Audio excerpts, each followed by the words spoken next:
días.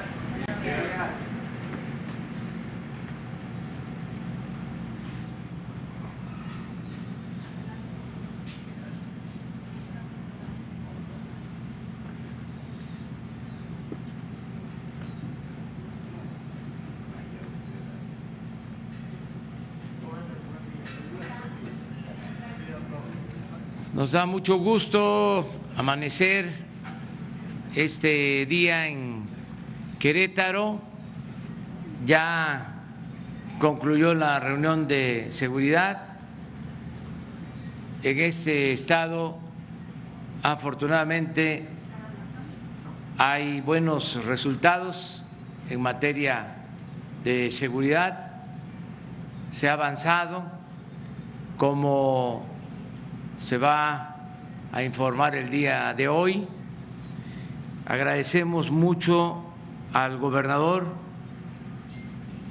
Francisco Domínguez, que siempre ha trabajado de manera coordinada con nosotros, con el gobierno federal, y se está avanzando, repito, en garantizar la paz y la tranquilidad en Querétaro.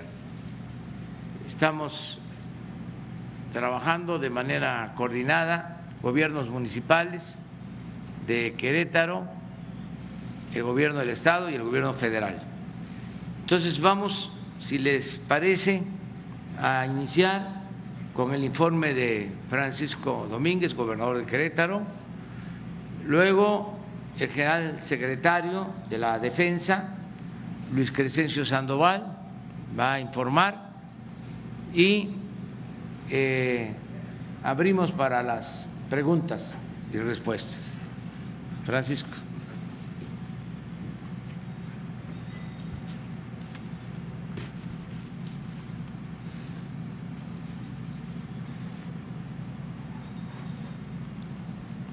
Licenciado Andrés Manuel López Obrador, presidente de los Estados Unidos mexicanos. Doctor Alfonso Durazo Montaño, secretario de Seguridad Ciudadana y Protección Ciudadana. General Luis Crescencio Sandoval González, general secretario de la Defensa Nacional. Almirante José Rafael Ojeda Durán, secretario de Marina. Comisario general Luis Rodríguez Bucio, comandante de la Guardia Nacional. Maestro Luis Bernardo Nava Guerrero, presidente municipal de Querétaro. A todos los integrantes del Gabinete Federal y del Gabinete de Seguridad Estatal. Doy a todas y a todos la bienvenida a esta conferencia. Es como siempre para su servidor, así como para toda la sociedad queretana, grato darle la bienvenida a nuestro estado al señor presidente de la República, licenciado Andrés Manuel López Obrador. Le manifiesto mi respeto y mi gratitud por la atención que ha dado en todo momento a la necesidad de las queretanas y los queretanos. Esa ha sido la constante de su gobierno, y no solamente en el tema de seguridad, que lo hemos platicado ampliamente y que le digo al señor presidente que cuenta conmigo para estar de forma presencial o virtual, como decidamos en esta coordinación en el estado, mi presencia, que empezamos el día lunes con este grupo de coordinación. Y también decirles, como ya lo informó el presidente, que somos uno de los estados mejor evaluados de todo el país, el 25 estado dentro de los 7 estados mejor evaluados en todos los temas de seguridad, donde un homicidio, el 80% tiene resolución, y se trata de feminicidios el 100%, y en todos los rubros vamos hacia la baja. Nos ha distinguido siempre, señor presidente, con su apertura, también con su empatía. Y por ello quiero aprovechar esta ocasión para abordar ante usted, señor presidente, y ante los medios de comunicación y de frente a todas las personas, un tema, si me lo permite, señor presidente, que para mí es personal y central. En mi vida siempre he dado la cara y hoy no será la excepción. Los gobernantes tenemos la obligación de enfrentar los hechos, más cuando se trata de calumnias, de infamias, de ataques centrados en cuestiones políticas. El señor Emilio Lozoya ha pretendido involucrarme con una bajeza inaudita en actos de corrupción. Ha aportado solo sus dichos que valen lo que su prestigio, nada. De manera perversa se filtró un video en donde aparece una persona en la que deposité mi confianza y que me acompañó por años. Lo removí de su cargo y di parte a las instancias correspondientes para que él, a su vez, apele a su derecho que le convenga. Por mi parte, no tengo nada que temer, nada de qué avergonzarme y nada que ocultar. Los dichos del señor Lozoya son una infamia por varias razones. Primero, nadie puede comprar lo que ya tiene. Desde que fui diputado federal,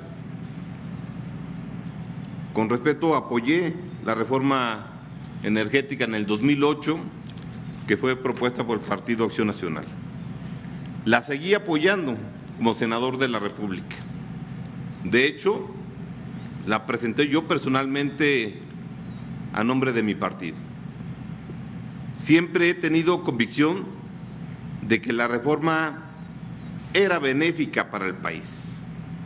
Por tanto, como legislador, mi trabajo fue dar al país el mejor marco legal, no su implementación y menos un legislador su operación. No había necesidad de darme dinero para obtener un voto que ya se tenía por convicción personal. Además, lo reitero, lo he dicho siempre en mi vida política, su servidor no vive de la política. Segundo, nadie paga para que le peguen. Si fuera cierta la calumnia, no habría presentado en ese momento 807 reservas y modificaciones a la reforma de aquel gobierno. No hubiera quitado su servidor el control del Consejo de Administración de Pemex, ni quitado 5 asientos que tenía en ese momento el sindicato petrolero. Le recuerdo que el Consejo de Administración de Pemex aprueba contratos, obras, proveedores. Sacar al sindicato no solo incomodó a aquel gobierno, sino que detonó amenazas contra mi vida. Si fuera cierta la calumnia, no habría propuesto la creación de un fondo petrolero con recursos etiquetados para asegurar la transparencia y evitar el saqueo que después se dio. Tercero, no se puede creer en las palabras de un delincuente confeso. Yo doy la cara aquí y ante la autoridad. No busco la protección a cambio de inventar falsedades. Cuarto, hay una intención política, no es cuestión legal. Atacan a un gobernador de oposición bien calificado. Mienten porque Querétaro no tiene una sola observación de la Auditoría Superior de la Federación, ni de la Secretaría de la Función Pública Federal, ni una. Y es el manejo del dinero público de todos los queretanos. Tenemos los queretanos, el gobierno, en su responsabilidad, prácticamente deuda cero. Hay empleo, buenos salarios, somos ejemplo de crecimiento, calidad, de grandeza, somos gente de trabajo, de esfuerzo y de palabra. Por eso nos atacan. Y además, en menos de 10 meses habrá elección. Doy la cara y defenderé mi nombre. Seguiré trabajando sin pausas, sin distracciones, enfocados en los resultados, a lo que demandan las queretanas y los queretanos. Este será el único posicionamiento público que daré a este respecto. Nuevamente, señor presidente, en lo personal, estoy muy contento con su presencia, de todo su gabinete de seguridad, y Querétaro sigue sintiéndose fuerte cuando está usted aquí o desde Palacio Nacional en la Ciudad de México. Muchas gracias por su presencia. Muchas gracias.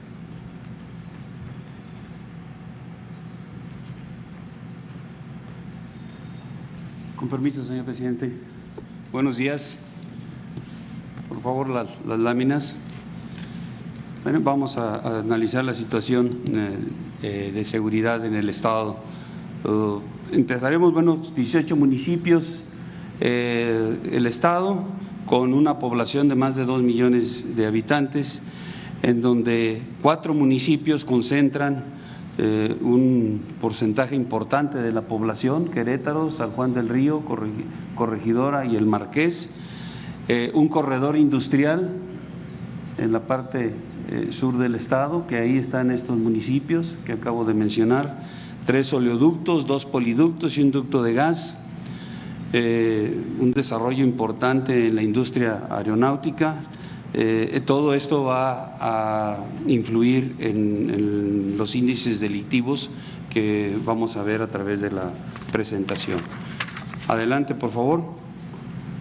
La incidencia delictiva. Aquí podemos observar en estos delitos que les da seguimiento el Secretariado Ejecutivo del Sistema Nacional de Seguridad Pública, podemos identificar el robo a transporte, que tiene el tercer lugar y va a la alza, y la violación, que también va a la alza y tiene el séptimo lugar. Pero en las gráficas que observaremos vamos a ver la cantidad de esos delitos que, si bien van a la alza, son en números reducidos los que presenta el Estado. Y en todos los demás: robo a vehículos, extorsión, lesiones dolosas, robo a negocios, robo a casa habitación, narcomenudeo, el total de delitos de impacto y los homicidios dolosos, todo lo identificamos que va hacia la baja, de conformidad a estos números que lleva el Secretariado Ejecutivo. Adelante, por favor. El robo a transporte, este es el delito que identificamos que va hacia la alza. Aquí vemos la tendencia histórica y la tendencia actual. Aquí vemos los números: en el 2019, 738 eventos, en lo que va del año 442. Pero si ven la cantidad, los números aquí, 81, 59, 70, en los últimos meses, pues son eventos en cantidades reducidas. Homicidios dolosos, también los homicidios dolosos, una tendencia a la baja. Aquí vemos los números: 18, 11, 25, 11, 11, una tendencia importante a la baja. En acumulado, 176 eventos en el 19, 83 en lo que va del año. Lesiones dolosas, también con una tendencia a la baja, poca, pero se ve la tendencia. 5.683 eventos en el 19, 2.407 en lo que va del año. Robo a vehículos, también un delito que va hacia la baja, una tendencia histórica que ustedes la pueden ver. Perdón, ahí está el negocios, adelante, este robo de vehículos, aquí está la tendencia histórica y aquí está la tendencia actual, también a la baja. La que sigue, por favor. Robo a negocios, también con la tendencia similar a la baja, con 1.459 eventos en el presente año en comparación con los 3.378 del 19. La que sigue, por favor, extorsiones. Este delito lo podemos identificar que va, de alguna manera está estable, no ha habido una reducción importante que nos permite identificar alguna tendencia a la baja. Tienen 118 eventos en este año y 257 el año pasado.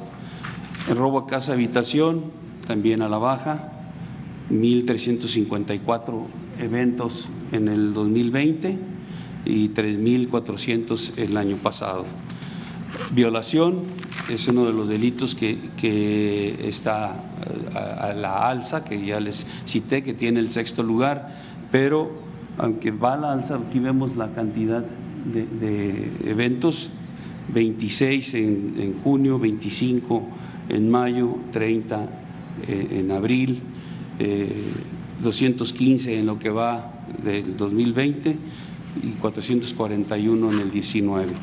Narcomenudeo, también un delito que va hacia la baja. Aquí vemos la tendencia actual, la tendencia histórica, con 583 eventos en el presente año. El total de delitos de alto impacto, la anterior, por favor, también es una tendencia hacia la baja, con un total acumulado de 24.597 eventos en el 19 y en el presente año 10.609.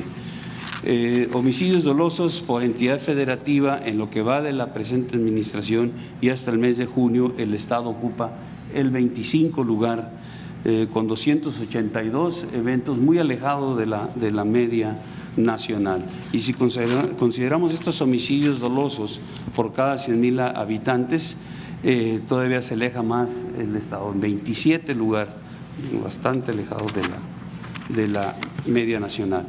Esta lámina es de Seguridad Pública y Corrupción. Esta es una encuesta del INEGI.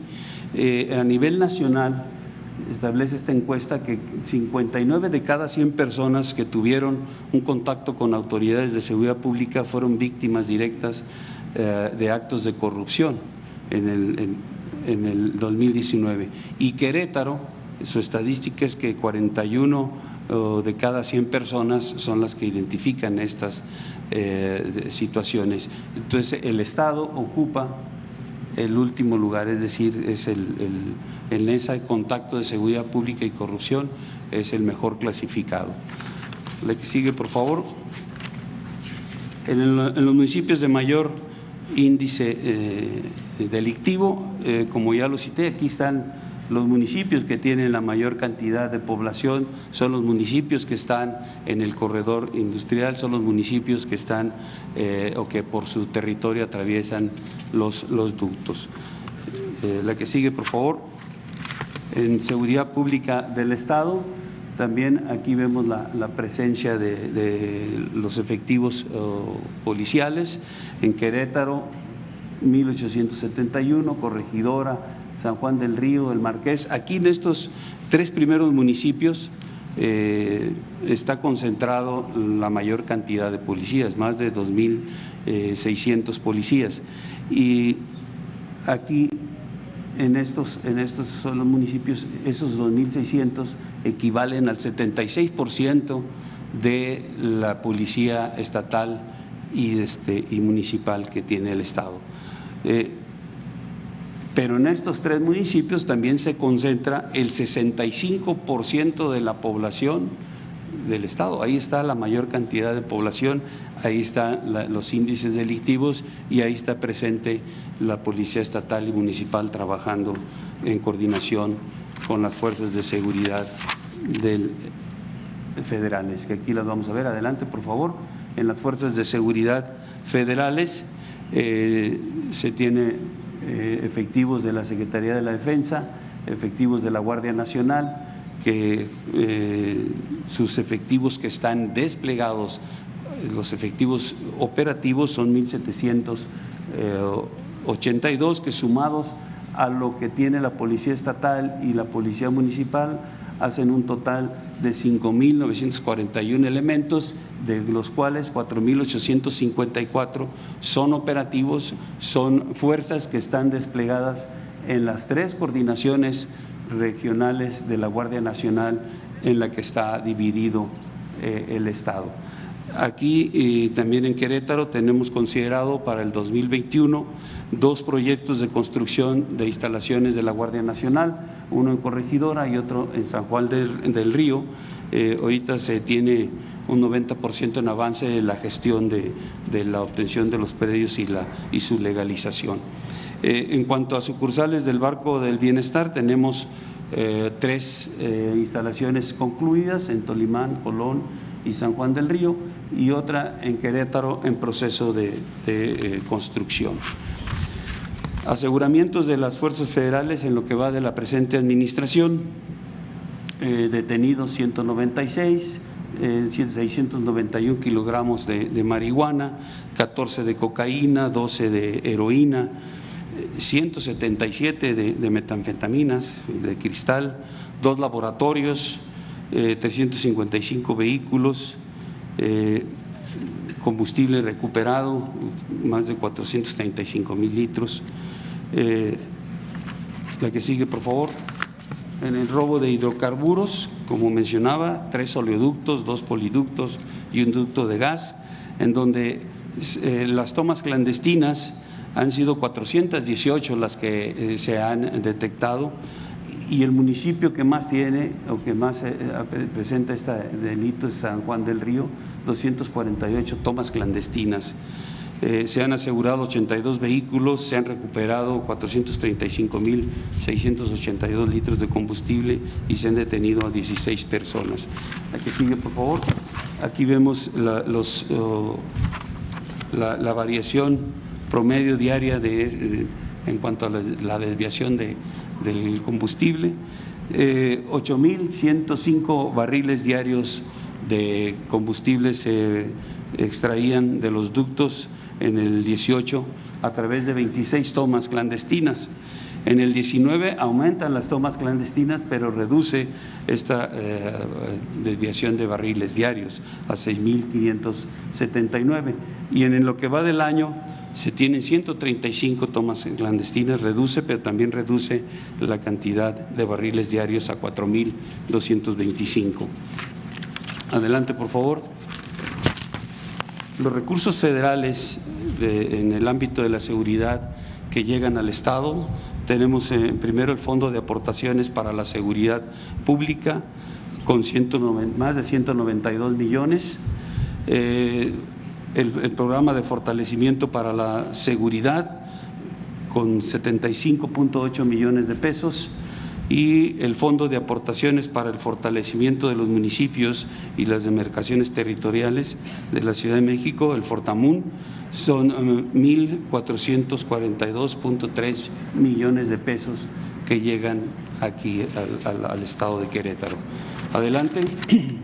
Además, se tienen 14 programas sociales que coadyuvan de manera importante en quitar las partes que van a engrosar luego en ocasiones a la delincuencia. Los jóvenes, llegan a los jóvenes, llevan a las familias de escasos recursos, que ahí se puede generar índices de violencia importantes. Estos 14 programas sociales están enfocados a productores, a los jóvenes construyendo el futuro, a becas de educación básica, a apoyos de bienestar para niñas, niños, hijos de madres trabajadoras, adultos mayores, microcréditos, personas con discapacidad, becas de educación media, jóvenes escribiendo futuro. Todos esos programas, pues como mencioné, coadyuvan en el ámbito de la seguridad y se tienen 295.479 beneficiarios en el Estado, con un total de recursos que se asignan a estos programas de 3.484.8 millones de pesos. Adelante, por favor. En relación a la atención de la emergencia sanitaria, el Querétaro tiene 10 instalaciones sanitarias, una por parte de la Secretaría de la Defensa, una Sedena Insabi, 3 del IMSS, una del ISSSTE y 4 que son del Estado. Tiene una disponibilidad actualmente en cuanto a hospitalización del 85% de camas y una disponibilidad en camas de terapia intensiva del 68%. Adicionalmente, se proporcionan por parte de Sedena y de la Guardia Nacional seguridad a 5 instalaciones.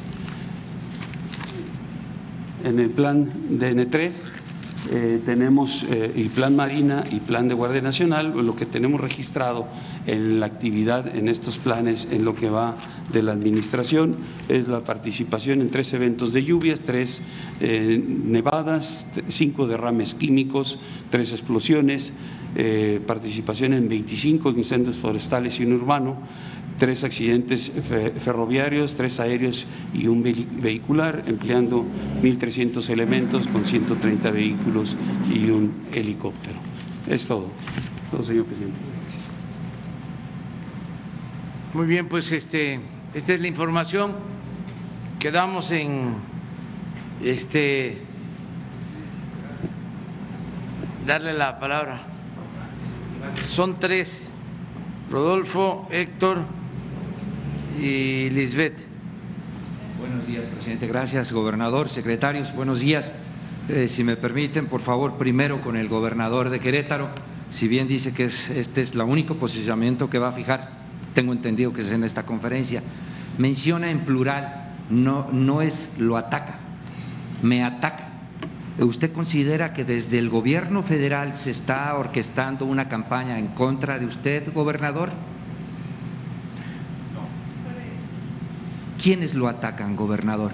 A ver, yo les propongo algo. Perdón. ¿No? Sí. El gobernador ya fijó su postura, lo hizo con mucha claridad. Muy bien. Como él lo ha manifestado, dando la cara. Y también, según escuché, que esa iba a ser su única aclaración sobre este tema. ¿Por qué no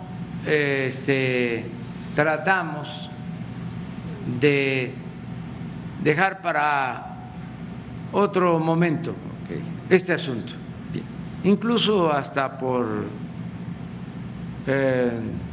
respeto, por urbanidad política, y va a haber tiempo para desahogar este tema. Además, corresponde a la Fiscalía aclararlo en su momento. Ya se ha hablado, se va a seguir hablando sobre el tema, pero que en esta ocasión hay tantos otros asuntos, grandes y graves problemas nacionales, que podríamos, si ustedes así lo consideran, omitirlo o dejarlo pendiente o hacer una prórroga, si les parece. ¿De acuerdo? ¿No? Bueno, pues la mayoría manda. Pero a ver, entonces… Es eso, dice que no es desde el gobierno federal, el gobernador nos lo está refiriendo en este momento, que siente que lo atacan. No, sabemos que hay la posibilidad para que siga dando la cara y que limpie su nombre o que nadie manche su nombre. ¿Hay posibilidad de solicitud de licencia para separarse de su cargo, gobernador, o desde su puesto, desde su posición, estaría defendiendo su nombre, su honra, su prestigio, gobernador? ¿Estás en condiciones de contestar ahora o te mantienes? Porque también eres libre. Va a ser el único posicionamiento, creo que fue muy claro. De acuerdo. Muy bien, Vamos. muy bien. Presidente, tiene que ver con este régimen de corrupción del que usted está combatiendo. Hay un expediente que ya se abrió en la Aceido que tiene que ver con una alcaldesa de Quintana Roo, me refiero a Mara Lezama.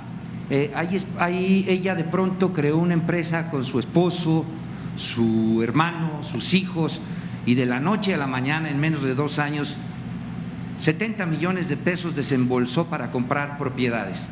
Esta es información que ya cuenta, la tiene, la ha ido. Usted, ella siempre se ha manifestado que es su amiga, usted también ha dicho que es una buena persona, pero tiene que dar la cara, tiene que responder, que se llegue hasta el fondo. No va a dejar pasar nada a usted en cuanto a corrupción, presidente. ¿Cuál es su opinión al respecto, por favor? Pues que se investigue y que se aclare y que no haya corrupción y que no haya impunidad. Esa es mi postura. Y he dicho y repito que no establezco relaciones de complicidad con nadie y que si una gente cercana, un amigo, inclusive un familiar, comete un delito, debe de ser castigado. Una vez un yerno del presidente Juárez maltrató a un juez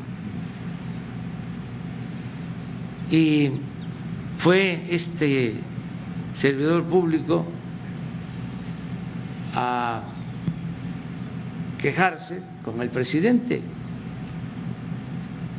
y la respuesta del presidente Juárez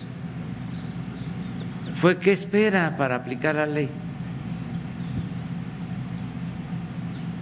No importaba que se tratara de su yerno. Pues eso es lo que me inspira. Puede ser un familiar cercano, lo he dicho. Mi hijo me va a doler muchísimo, mi esposa, pero si se comete un delito se tiene que castigar, sea quien sea. Entonces, en este caso, nada más lo que debemos de cuidar siempre es no dañar la dignidad de las personas, no hacer juicios sumarios. No debe de haber linchamientos políticos. Se tiene que hacer la denuncia ante la autoridad competente y esa autoridad, con las pruebas, porque eso es el Estado de Derecho,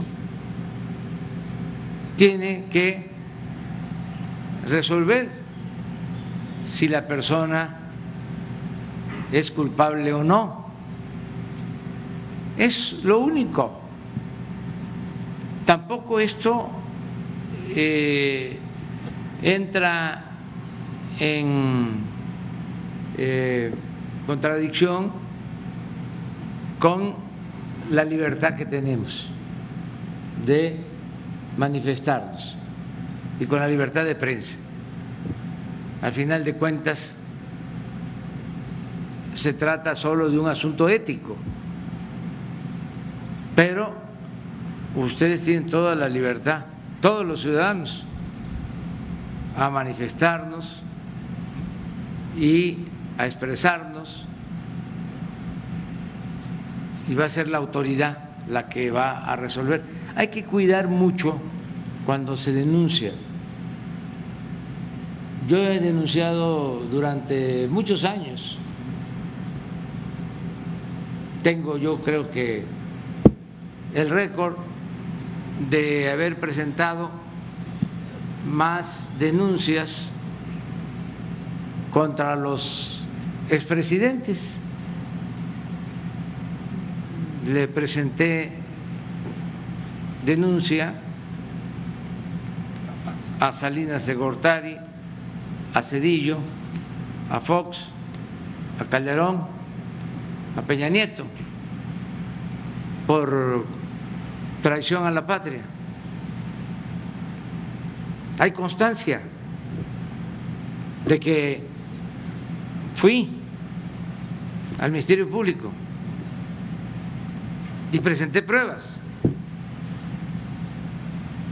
pero se archivaron mis denuncias, ahí deben de estar,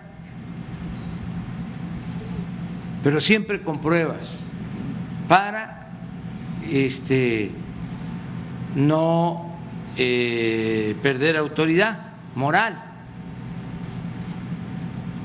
que si no, no tiene uno posibilidad de que le crean, se pierde credibilidad. Entonces eso es todo, pero en este asunto nos están escuchando tanto la Secretaría de la Función Pública, nos escucha la Unidad de Inteligencia Financiera, hoy participó en la mañana Santiago Nieto en la reunión de seguridad, de modo que está aquí, y la Fiscalía, que es autónoma, pero que también seguramente toman nota. Y mi última pregunta, si me permite, presidente, tiene que ver con una declaración que hizo recientemente el senador Ricardo Monreal luego de encontrarse con usted en Palacio Nacional, en donde él refiere que el Senado ya está listo para darle prioridad, entre otras reformas y modificaciones a leyes, es la regulación del uso de la cannabis. Desde el Poder Ejecutivo se va a apoyar ya la liberación, la despenalización de la cannabis, presidente. Bueno, también en este caso se tiene que tomar en cuenta que somos respetuosos de la división y el equilibrio entre los poderes. Antes el poder de los poderes era el Ejecutivo y en especial el presidente. El poder legislativo y el poder judicial estaban subordinados. Ahora es distinto. Ahora la Fiscalía, lo que era la Procuraduría, es un órgano autónomo. El Poder Judicial ejerce su independencia. Tienen la arrogancia de sentirse libres.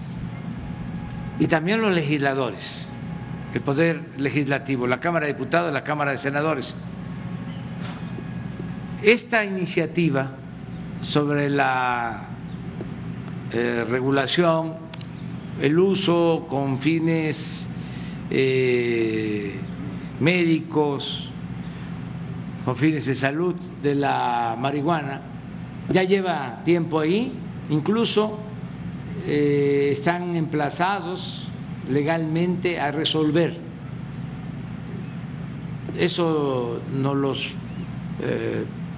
planteó el senador Monreal. De modo que sí van ellos a decidir de manera libre, escuchando la opinión de todas las partes. Ya ha habido consultas y sí van ellos a resolver sobre este asunto. O sea, sí va a haber una reforma legal, eso sí lo puedo anticipar, que está tratando el legislativo. Las iniciativas nuestras ya prácticamente han sido aprobadas en su mayoría, hay otras pendientes. Para este nuevo periodo estamos solicitando respetuosamente tanto al Senado como a la Cámara de Diputados que se modifique el artículo 108 y 111 de la Constitución para que el presidente pueda ser juzgado por cualquier delito, que no haya fuero para el presidente de la República, que pueda ser juzgado como es juzgado cualquier ciudadano. Entonces, esa iniciativa la presenté desde hace más de un año y la han modificado, no hay acuerdo y ahora vuelvo a insistir para que si se puede sea la primera iniciativa en aprobarse, si así lo deciden los legisladores, que en septiembre ya se termine con el fuero presidencial. Estamos hablando de acabar con cerca de 200 años de impunidad legal a los presidentes. Entonces va a ser una reforma importante y ojalá y se apruebe, pero esa es la que a nosotros nos interesa más. Tenemos también pendientes una acerca de la extinción de fideicomisos que queríamos que se resolviera en un periodo extraordinario por la urgencia, porque hay fondos en muchos fideicomisos que necesitamos concentrarlos para ayudar a las finanzas públicas, que Hacienda tenga la administración de esos recursos, porque se han manejado de manera discrecional y no con la transparencia suficiente. Pues son de las iniciativas que tenemos. Gracias. Héctor.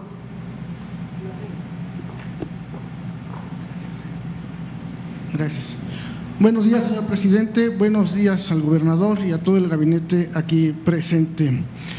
Yo, con todo respeto, gobernador, y entiendo muy bien que no quiera ya ahorita comentar nada, simple y sencillamente señalar y dejarlo ahí esta pregunta puesta. Y pues principalmente le quiero preguntar, ¿no?, ¿cómo creer en usted cuando es inimaginable que su secretario particular reciba semejante cantidad de dinero como se ve en el video que circula en diferentes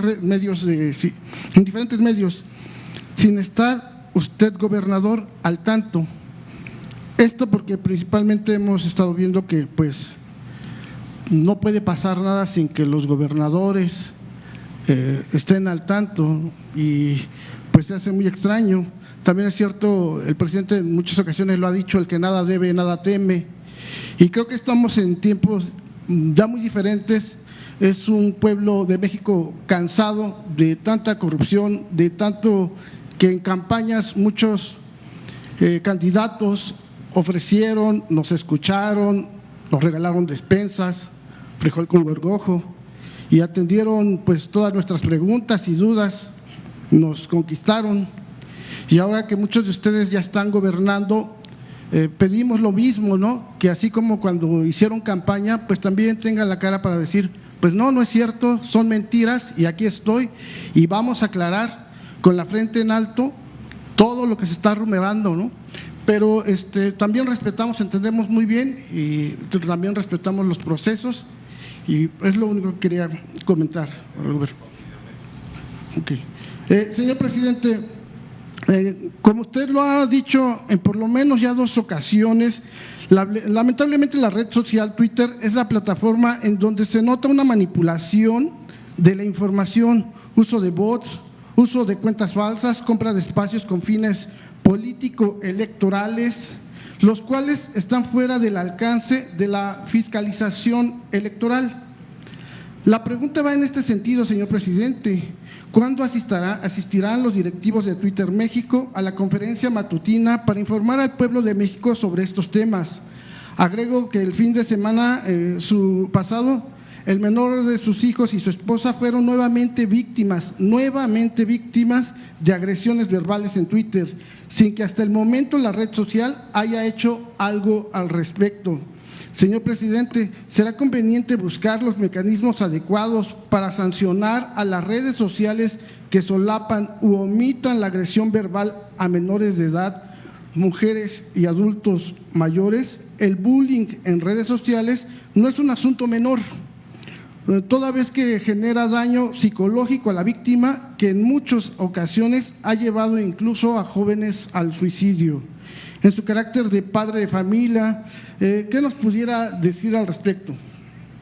Bueno, sería conveniente que ya se lograra la participación de las empresas, tanto de Facebook como de Twitter, para que nos informaran sobre el manejo que tienen, sobre todo para evitar el uso mercenario de las redes a través de la compra con bots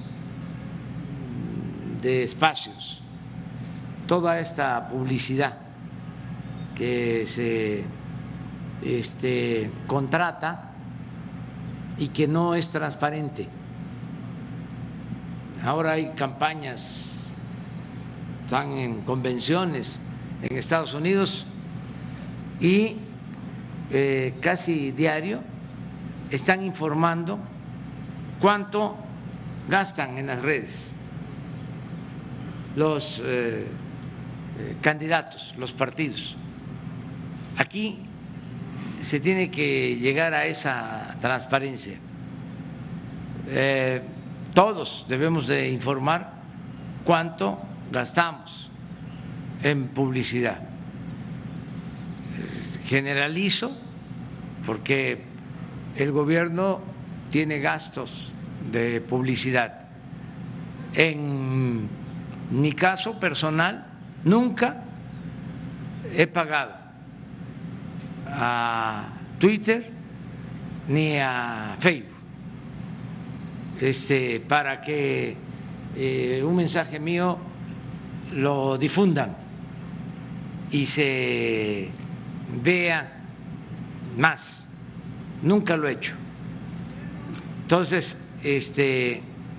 va a ser importante que nos aclaren. Tengo entendido de que Facebook ya habló de la transparencia. Falta, en efecto, Twitter, ver cómo está lo de los bots, cómo se llevan a cabo estos contratos, porque sí es evidente de que existen y hay que preguntarles a estas empresas si pueden evitarse, es decir, si pueden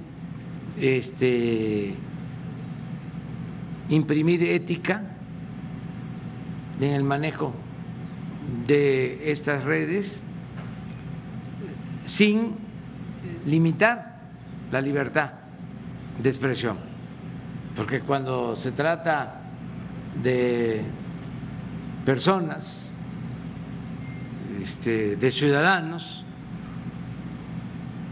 cuando son reales, pues tienen todo el derecho de manifestarse y de expresar lo que quieran. Lo que sucede es de que siempre se potencian ciertos mensajes de manera artificial y con dinero, y hay que saber de dónde proviene el dinero. Entonces, a ver si lo hacemos, pues ya va a ser de esta semana que viene a la otra, porque vamos a estar en gira hasta el viernes esta semana y la próxima también. Nada más vamos a estar en la Ciudad de México lunes y martes, y el lunes ya es bastante la agenda y el martes está dedicado a la salud. Entonces, pero sí lo hacemos para que se dé la información. Y es muy importante seguir tratando el tema. Todas estas empresas, todas tienen representación en México. A lo mejor a nivel mundial sí hay un código de ética, pero ya cuando se tiene una representación en un estado, puede ser que sea distinto. Entonces, hay que buscar que se sepa lo que está aconteciendo. A ver, nos falta una pregunta más, perdón, una disculpa también. Mi nombre es Héctor Latempe, represento al medio Puntos Suspensivos Radio, Puntos Suspensivos Comunicación. Y una última pregunta, presidente. Hace un par de días se publicó en diferentes medios de comunicación que el titular de la Unidad de Inteligencia Financiera, Santiago Nieto Castillo, informó que en conjunto con la Fiscalía de Puebla y del Estado de México se congelaron 10 cuentas de dirigentes relacionados con Antorcha Campesina. De acuerdo con un periódico de circulación nacional, 3 pertenecen a personas morales y 7 a personas físicas vinculadas con esta organización. Sobre el monto de los recursos congelados aún no se tiene información debido a que los bancos emiten su reporte entre 3 y 4 días hábiles. Mucho se ha especulado de que Antorcha Campesina fue beneficiada por los gobiernos neoliberales, por lo que existe la posibilidad de que sus dirigentes estén involucrados en actos de corrupción, razón por la cual están siendo investigados desde el año pasado. En mayo de 2019, el titular de la UIF, Santiago Nieto, informó que se investigaban a cerca de 40 gasolineras de Antorcha Campesina, derivado del robo de combustible, particularmente en Puebla. Señor presidente, ¿qué información nos pudiera compartir sobre este asunto?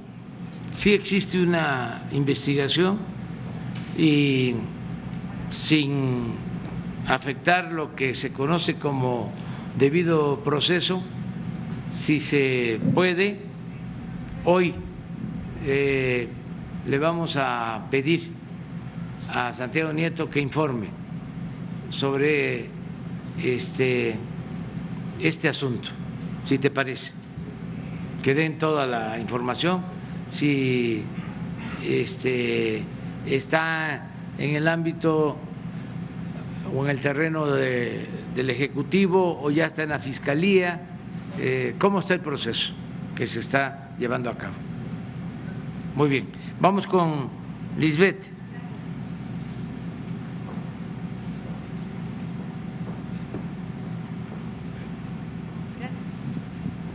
Gracias, presidente. Lisbeth Álvarez, reportera del diario Basta y Grupo Cantón.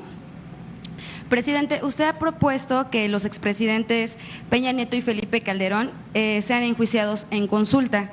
Fiscalía y consulta serían 2 juicios diferentes. Si uno perdona y otro condena, mis cuestionamientos serían en este sentido. ¿Qué procederá? ¿Quién decidirá? ¿En dónde queda la ley? ¿En dónde queda el Estado de Derecho? ¿El juez será el pueblo y la autonomía y credibilidad de la Fiscalía?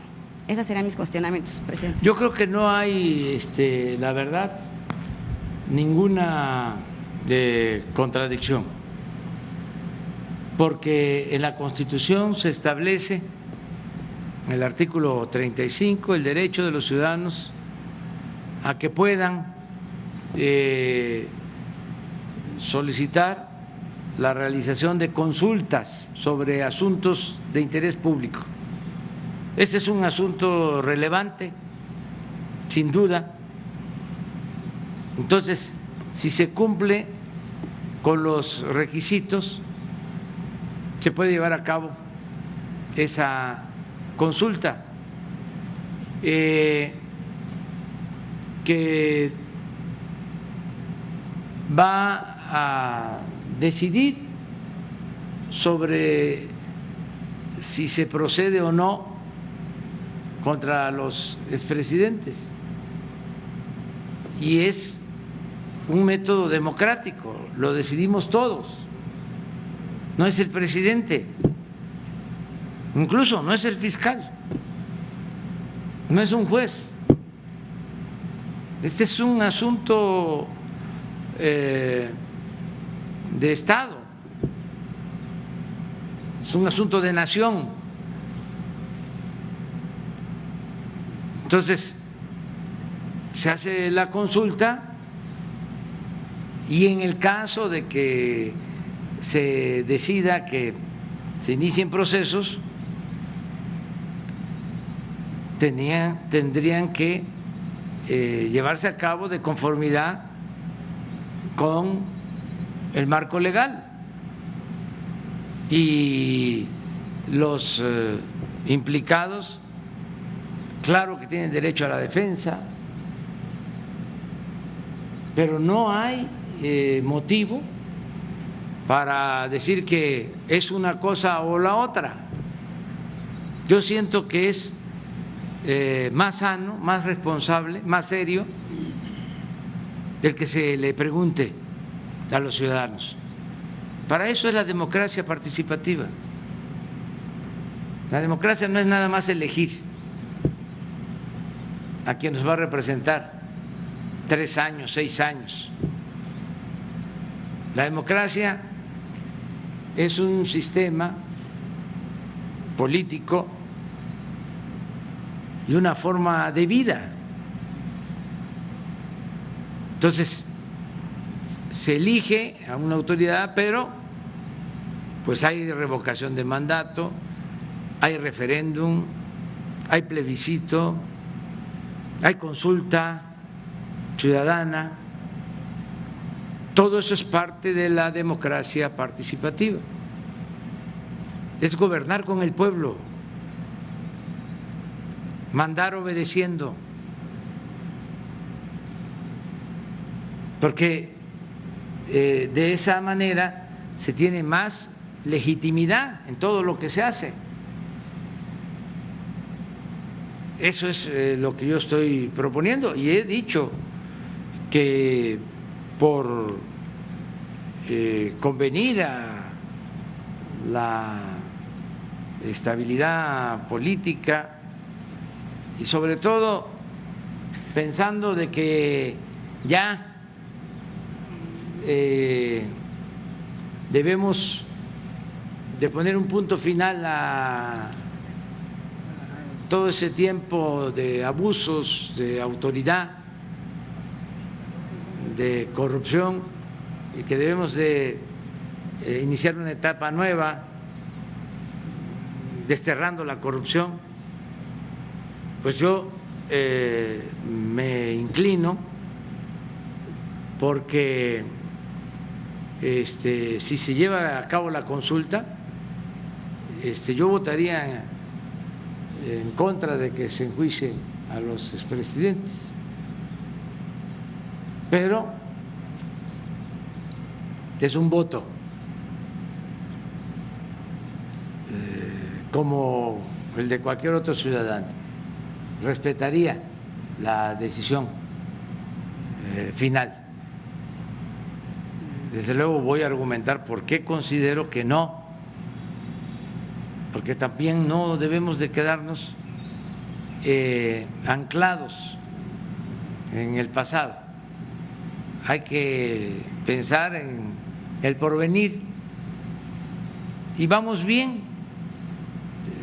A mí sí me importa mucho que se estigmatice la corrupción.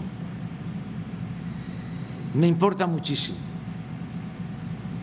Que no se piense que se puede triunfar a toda costa sin escrúpulos morales de ninguna índole.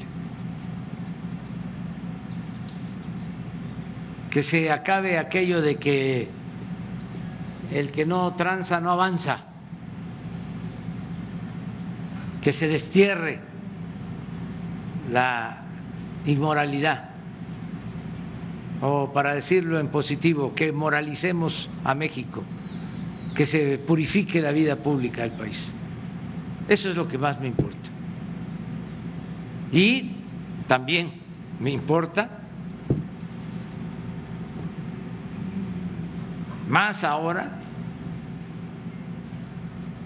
que se recoja el dinero, que se recupere lo que indebidamente se sustrajo del patrimonio público. Eso es, básicamente. Por último, presidente. Pero con responsabilidad todo, o sea, con seriedad, siempre. Y nada más saber cuáles son los temas principales que va a abordar en la CONAGO. Tenemos ya una agenda, va a haber una reunión de los gobernadores con los miembros del gabinete del gobierno federal, con todos.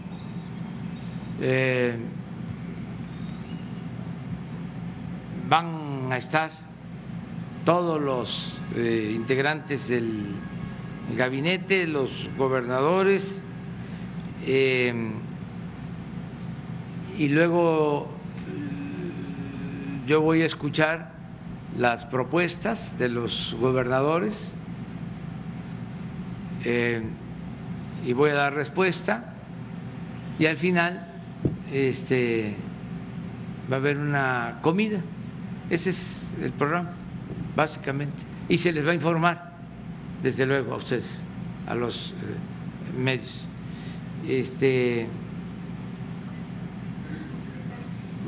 No sé si ya son los tres. Quiero hacer nada más un paréntesis y ahorita seguimos contigo, porque ayer dije de que se había otorgado un permiso, una concesión por 100 años, y salieron a replicar, a decir de que no es una privatización lo que se llevó a cabo, sino que es una empresa pública, ¿sí? Entonces me gustaría, a ver si no pones el contrato. Es que es interesante que se sepa cómo simularon las privatizaciones, haciéndonos creer de que la nación seguía teniendo el dominio de los bienes, ya sea de recursos naturales como el petróleo, porque en la reforma energética pues quedó establecido de que la nación es la dueña originaria del petróleo. Sin embargo, al momento que se da un contrato, se da una concesión,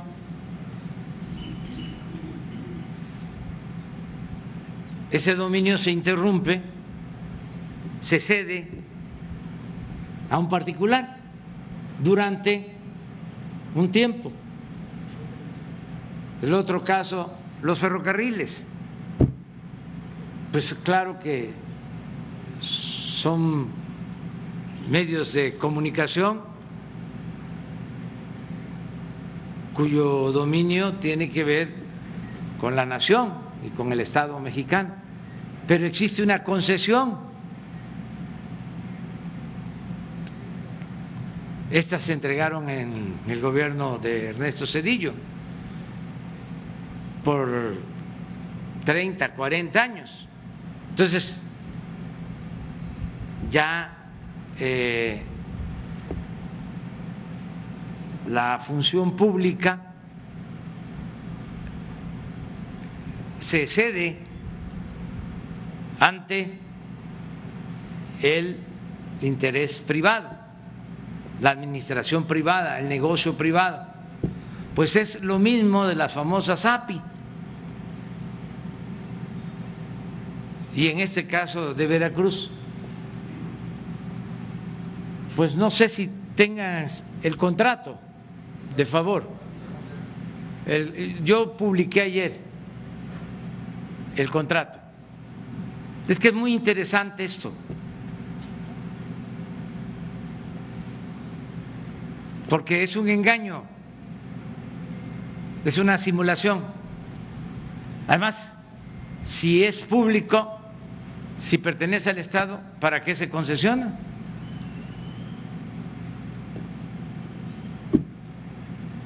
No tendría ningún caso. Sí, sí hay, claro, pero es privatización. Ahora lo van a ver. No, ya se privatizaron. Yo lo que llamaba la atención es de que yo creo que es una concesión única en el mundo. No creo que exista un contrato en donde se concesione un puerto por 100 años,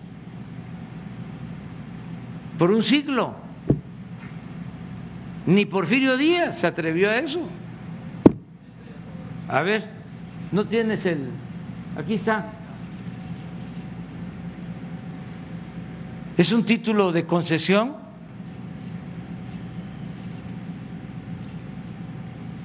Es a una empresa, Administración Portuaria Integral de Veracruz, S.A. de CB. Esto se otorga en 1994. Carlos Salinas. Es cuando se entregan todos los bancos, es lo mismo.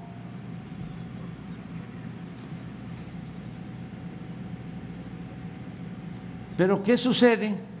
A ver, ¿por qué no vas pasándolo? Ahí está la concesionaria.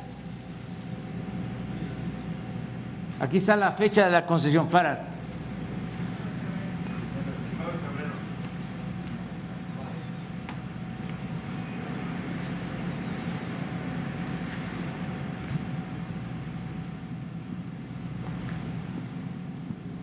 Primero de febrero del 94. Pero se pide una ampliación. Ya estaba a 50 años esta concesión. Si me ayudan con la aritmética, ¿cuándo iba a finalizar, a concluir? Del 94 al 2044. Ya era bastante. Pero ¿qué pasa? Solicitan una ampliación de plazo. Síguele, por favor.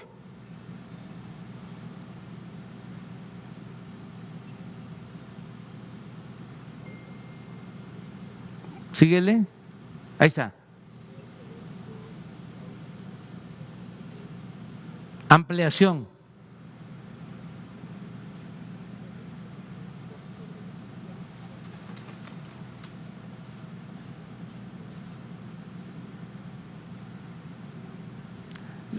Es interesante que se sepa, a ver si regresamos, sobre qué es lo que se concesiona.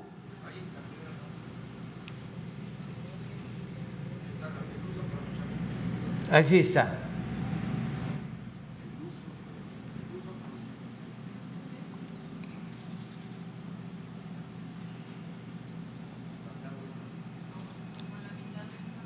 Aquí, ¿verdad? Sí, no alcanzo yo a…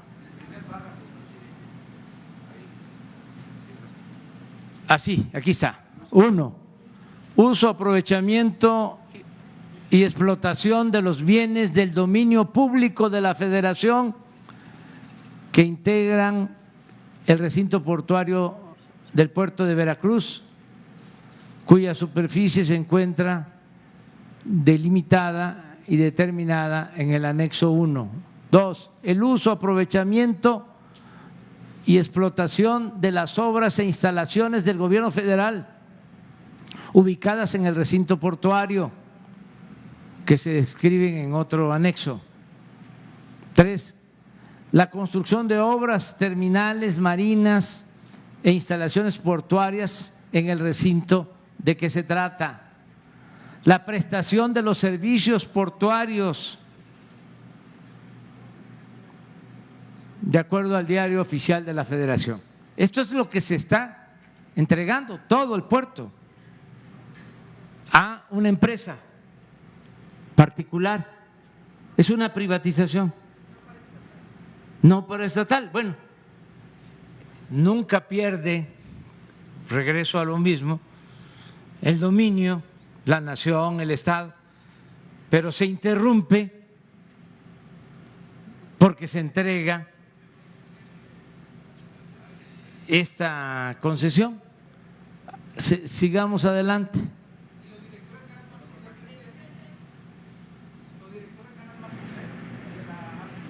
No, pues ellos pueden ganar lo que sea, pues es una empresa. Es lo que estamos viendo, porque es el manejo de todo el puerto.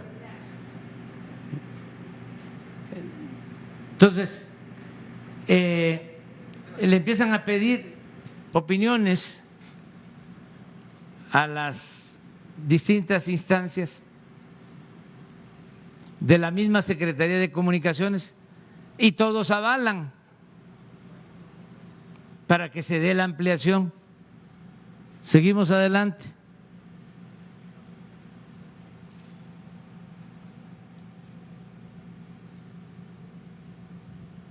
Todos avalan. ¿Seguimos?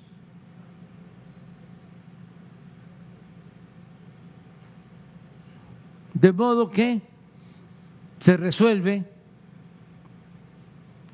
síguele, ya para terminar, mire, todo legalito,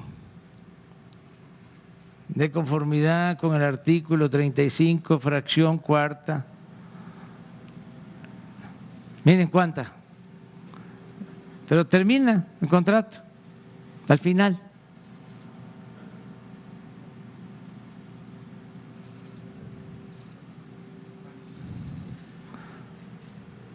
Se modifica el título de concesión de fecha 1 de febrero del 94. La Secretaría otorga la prórroga de la vigencia del título de concesión de fecha del 1 de febrero de 1994, por lo que la vigencia será hasta el 1 de febrero de 2024. 2094. Vamos a vivir todos para contarlo.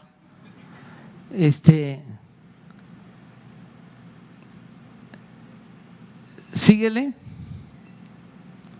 Adelante. Adelante.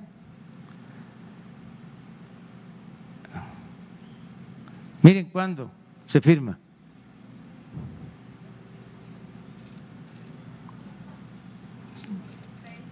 ...6 de julio del 2018, 4 días después de que ganamos. ¿Quién lo firma?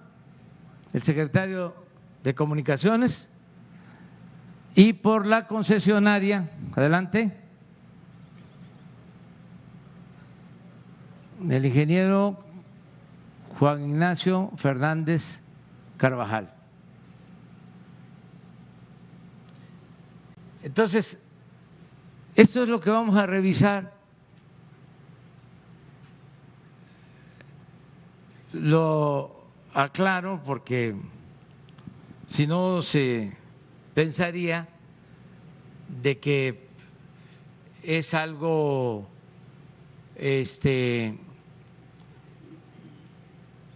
del sector público, ¿no?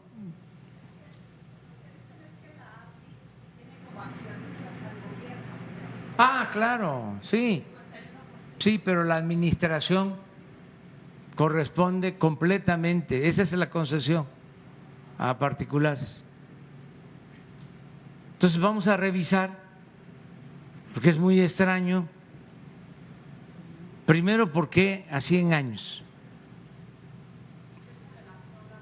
Sí, segundo, ¿por qué después de que se llevaron a cabo las elecciones? Sí. ¿Y quiénes son los beneficiarios? Y montos, porque tampoco se puede decir que durante todo este tiempo ha mejorado mucho el puerto de Veracruz. Si hablamos en términos de volumen de carga, no es así. Son otras circunstancias, desde luego, porque ahora el tráfico comercial en el Pacífico es más que en el Atlántico. Pero en manejo de contenedores, tanto Manzanillo como Lázaro Cárdenas tienen ya más manejo que Veracruz.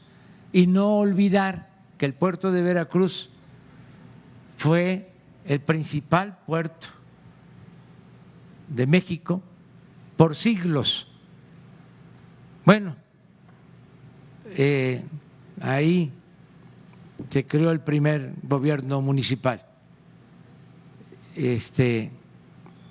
cuando la conquista. Por eso se va a revisar. Esto es para los técnicos. Es que es interesante, ayer hablaba yo, de que todo esto lo estemos recordando, porque el tiempo pasa y ya las nuevas generaciones, ya, por ejemplo, los que tienen 20 años, estamos hablando de un convenio de 1994. O sea, no habían nacido. Entonces, si no sabemos de dónde venimos, no vamos a saber hacia dónde vamos. Porque si yo hablo de neoliberalismo y digo que es un periodo de 36 años, pues hay que explicar, ya porque es parte de la historia, es a partir de 1983 que empiezan a sentarse las bases de la política neoliberal, que concluye en noviembre del 2018, pero es un periodo de 36 años. Si yo quisiera que se conociera muy bien qué fue el porfiriato, que fue un periodo de 34 años, comenzó en 1876 y concluyó en 1911. ¿Y por qué me interesa que se conozca ese periodo? Porque ahí se sentaron las bases del México autoritario. A pesar de la revolución, no se pudo cambiar ese régimen. Entonces, 36 años de política neoliberal no es poca cosa. Por eso hay tanto desconcierto ahora que está llevando a cabo la transformación, porque trabajaron hasta la mente. Hubo todo un proceso de aculturación, de manejo de ideas, y sí alteraron la forma de pensar. Por eso se sorprenden cuando se dice vamos a atender a los pobres, o primero los pobres. No, pues eso es comunismo, eso es populismo, eso es paternalismo. Oye, ¿qué es comunismo? ¿Y qué es populismo? ¿Y qué es paternalismo? Pues no sé, pero ¿cómo que se va a atender a los pobres? Porque durante el periodo neoliberal los pobres no importaban. Importaban los negocios, importaba el crecimiento económico, la acumulación de capital, pero no el pueblo. Entonces, por eso es necesario aclarar sobre estas cosas. Imagínense, así como estos contratos, en 12 meses Salinas entregó 15 bancos,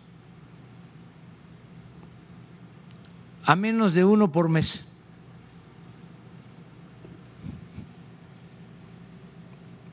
Y además simulaban de que había subastas, se lanzaban convocatorias, habían licitaciones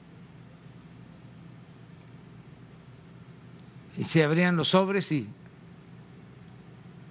salía el ganador. El que quedaba en segundo lugar en una subasta ya sabía que en la próxima convocatoria a él le tocaba. Y así los 15 bancos. Se puede probar. Claro que es extraño, es raro todo esto, pero se llevó a cabo un proceso de privatización, se entregaron bienes públicos a particulares, que esa es la privatización. Pero ahora sí vamos, ya aclaramos. Gracias, señor presidente. Soy Sergio Arturo Venegas, director del periódico Plaza de Armas de Querétaro. Usted ayer mostró el video y se refirió a la inmundicia que se advierte en esta entrega de dinero, en esta compra de conciencias, de voluntades, de votos. Usted mismo ha dicho que ha sido víctima de fraudes electorales, de estos que tienen una larga historia en nuestro país. Ha hecho usted propuestas para reformas legales para que las elecciones resulten más limpias. Y ahí viene el proceso del 2021 con la elección más grande en la historia de México, con todos los estados involucrados y, bueno, pues muchas gubernaturas, entre ellas la de Querétaro.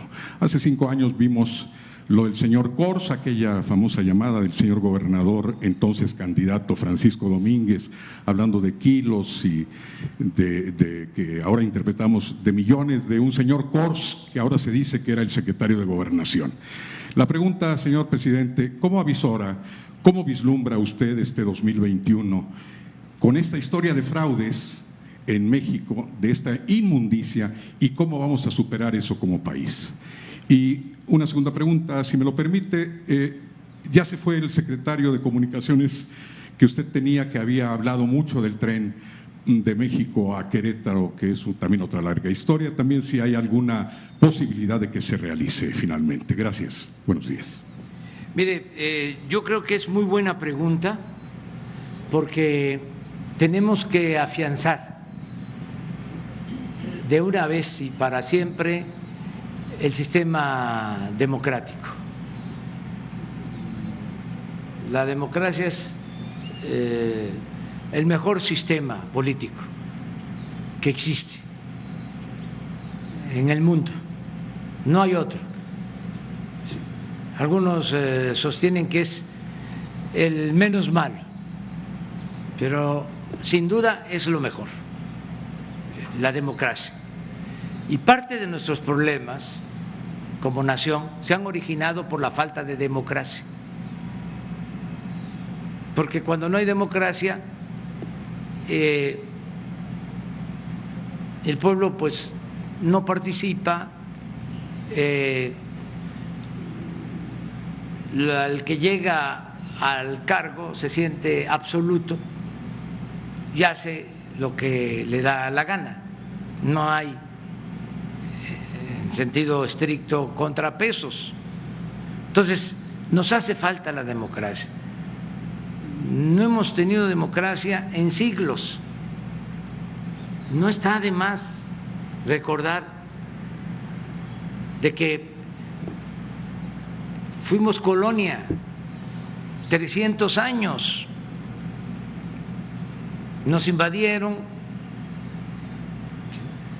y desde España mandaban a los virreyes y los virreyes imponían en los estados los llamados alcaldes mayores.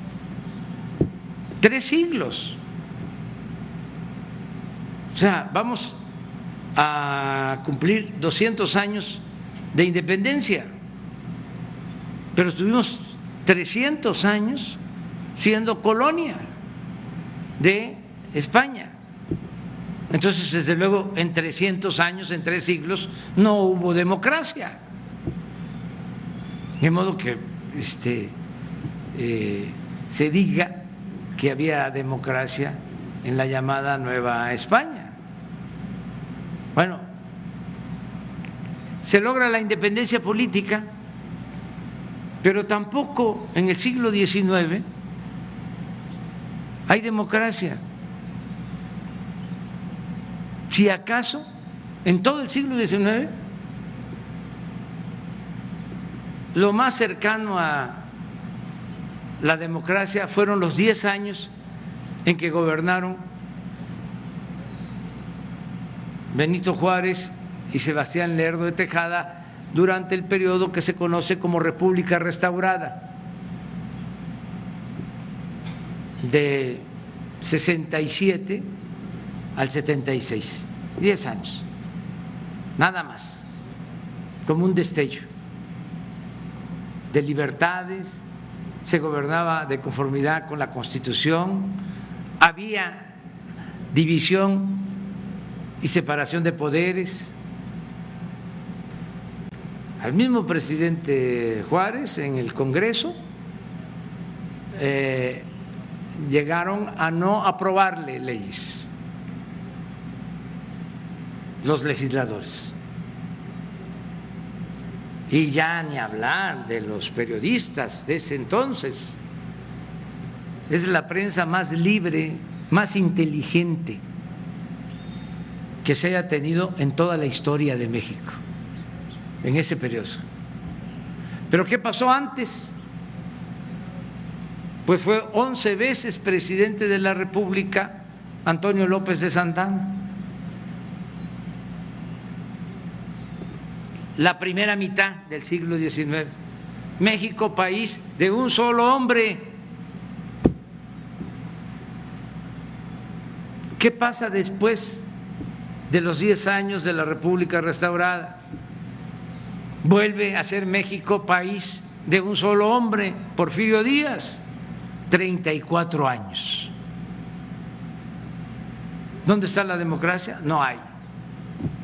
Por eso Madero, por eso es el apóstol de la democracia, porque él se propone garantizar las libertades del pueblo y que se respete la voluntad de los ciudadanos, el sufragio, el voto efectivo del pueblo para la elección de sus autoridades. ¿Qué pasó? En ese tiempo es cuando ha habido más democracia. Estamos hablando de 1911 a 1913. Ahí sí me consta, y lo puedo probar, de que había democracia. El presidente Madero le escribía a los gobernadores diciéndoles cuando iban a haber elecciones: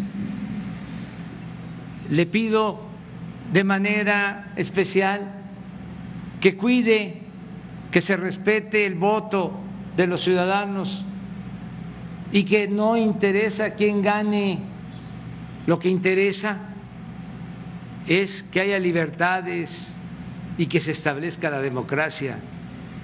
Hay cartas, bueno, parecía hasta ingenuo, porque le mandaba cartas a quienes venían del porfiriato y que traían la práctica de la imposición. Muchos de ellos seguramente leían las cartas y hasta se reían del presidente. Pues ese hombre es el presidente con más vocación democrática que ha habido en la historia de México. Nadie más que él. Pero se terminó eso. Lo asesinan. ¿Sí? Viene la mano dura, la imposición. Viene la revolución.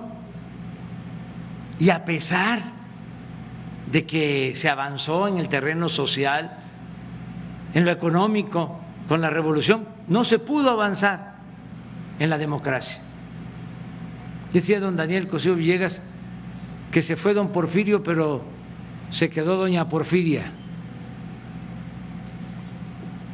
Un partido dominante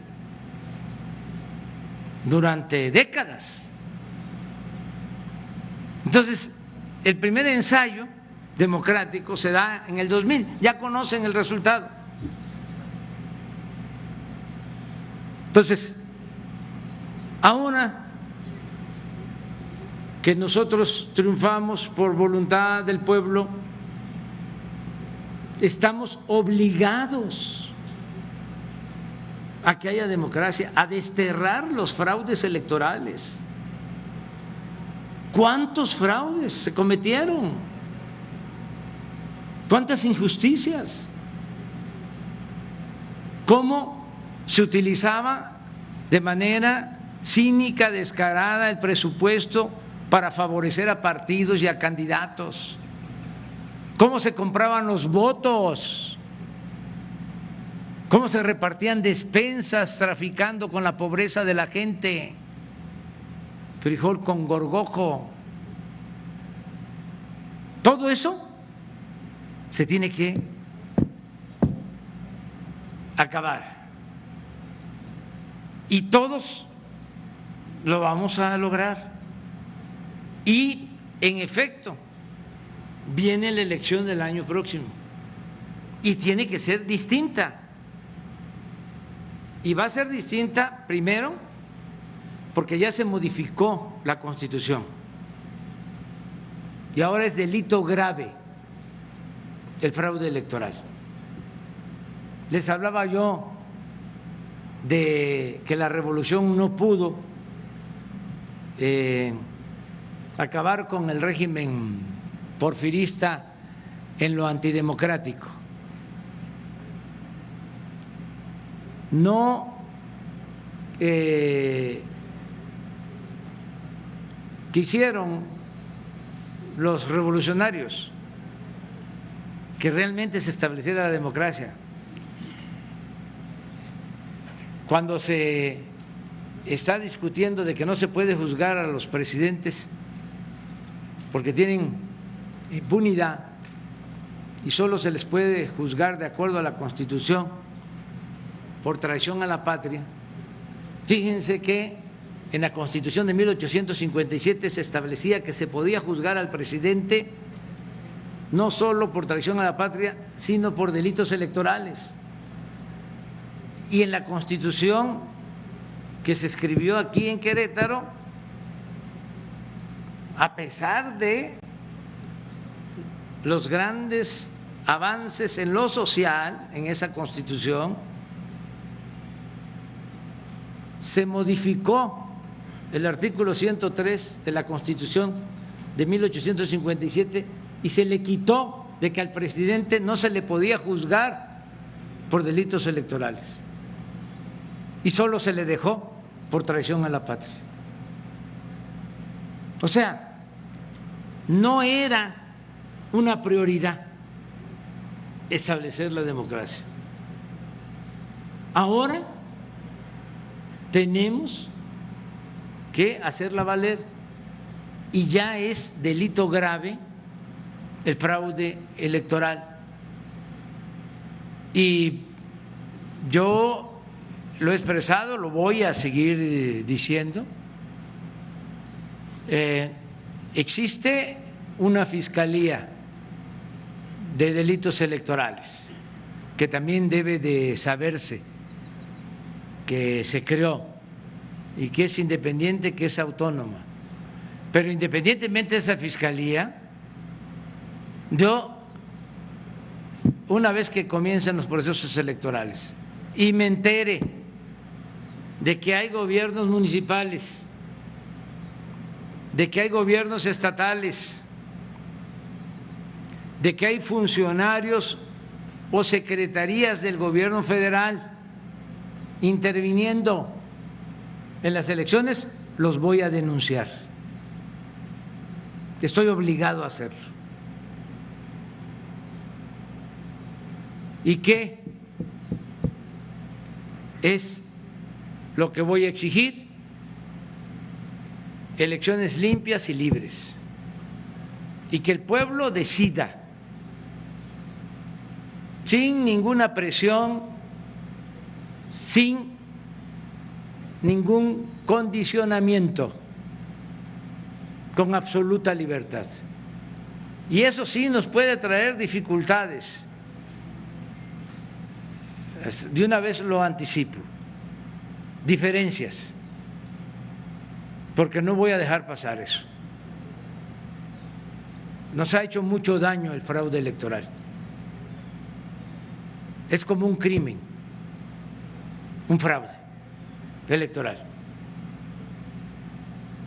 Cuando empezó a crecer lo de las bandas del crimen organizado, se empezaron a meter a la política y se empezó a usar dinero de procedencia ilícita para apoyar campañas y se llegó al grado de que se tenía autoridades al servicio de la delincuencia, porque todo era con dinero. Una semana antes de la elección iban por las casas entregando despensas,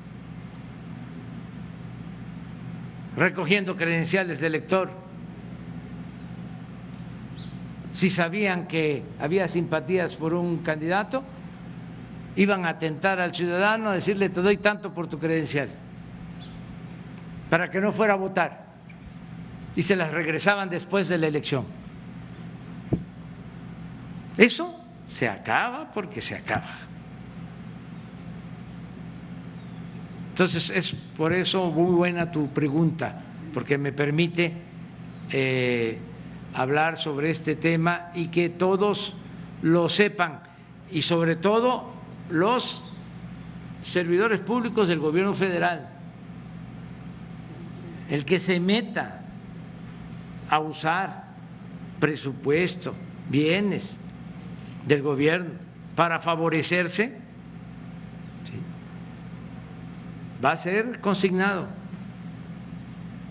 Por eso deben ya de pensarlo. Los funcionarios que aspiran a tener cargos porque vienen elecciones de diputados federales, senadores, gobernadores,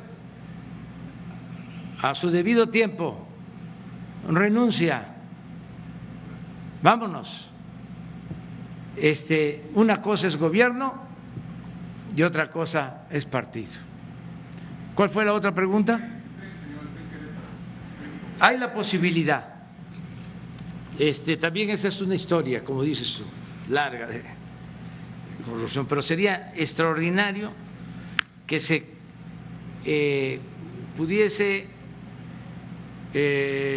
concretar el proyecto del Tren México Querétaro,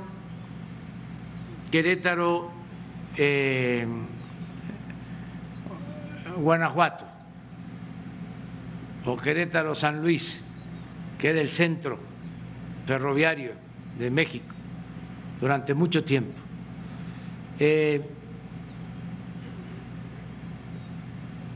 Ahí solamente que se busque una sociedad. Sí.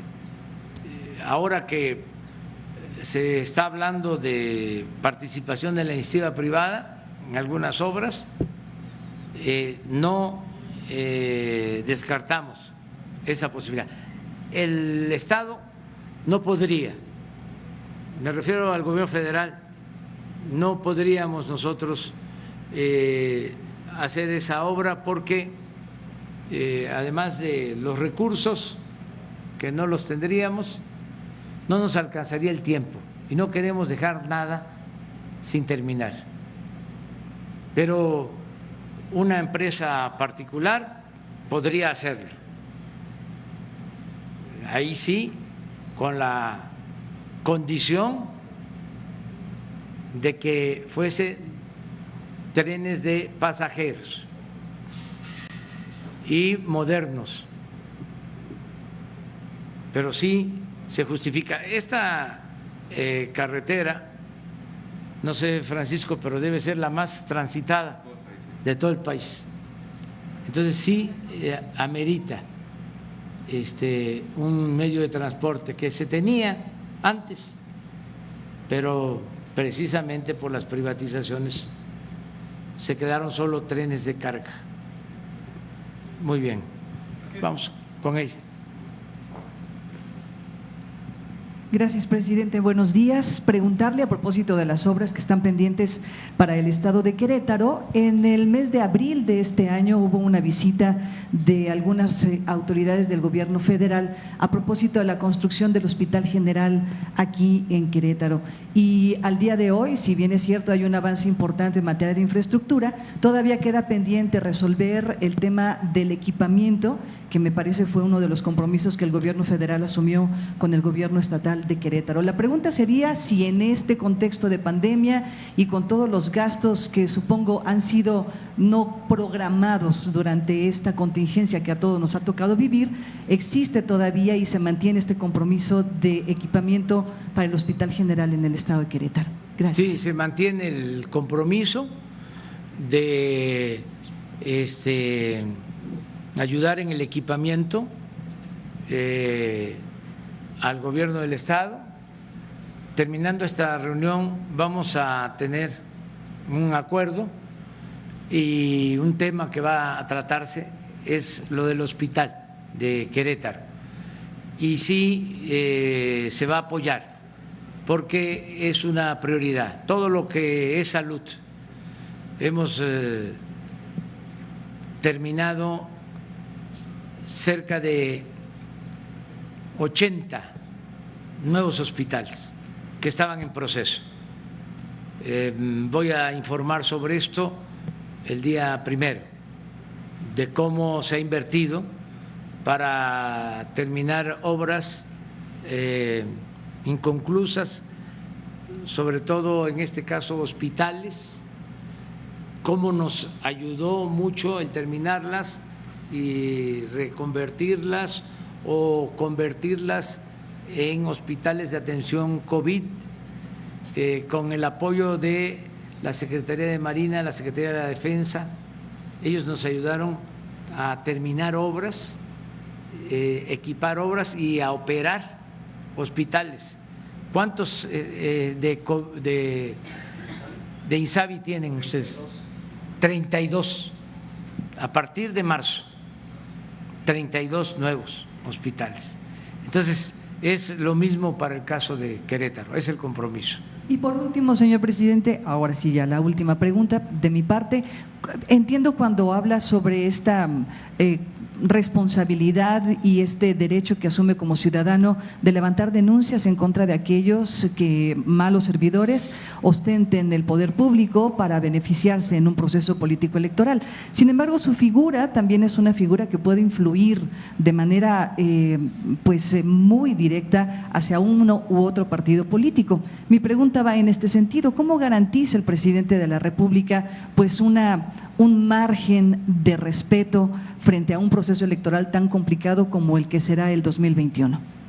Sencillamente no influyendo, no inclinando la balanza a favor de nadie, pero de manera sincera, no de manera hipócrita, de decir nadie debe de participar y por abajo alentar de que se utilicen los fondos del gobierno federal para ayudar a candidatos. Eso no lo voy a hacer, nunca lo he hecho. No soy hipócrita, soy demócrata. Entonces, gane quien gane, se tiene que garantizar la libertad de los ciudadanos. Hemos padecido mucho del fraude electoral, de veras, llantos, pérdidas de vidas humanas. En el 88 no se me va a olvidar, cuando el fraude por la presidencia de la República, hubo resistencias y muchos muertos, muchos asesinados por la imposición. Entonces, nunca más eso. No puedo ser un traidor a la democracia. Y podrán ser mi amigo y hoy estás muy cerca del presidente y si él lo decide, pues entonces vas a ser presidente municipal o puedes ser diputado y en una de esas hasta gobernador. Pues no, o sea, puede ser la gente más cercana, pero yo no voy a promover a nadie y van a ser los ciudadanos, y en el caso de los partidos tienen que ser los militantes y los ciudadanos también los que elijan con absoluta libertad, porque entonces no tendría yo, si me meto, autoridad moral. Entonces nadie me respetaría. Y si se tiene autoridad moral, se tiene autoridad política. Entonces de ahí dimana el respeto en el recto proceder, en no ser hipócrita, en hablar con la verdad, no mentir, no robar, no traicionar. Bueno, muchas gracias. Nos vemos mañana. Bueno, nos vemos al rato los que van a… Va a haber una conferencia, pero van a ser los gobernadores con el gabinete. No, porque vamos hasta Zacatecas después. Bueno.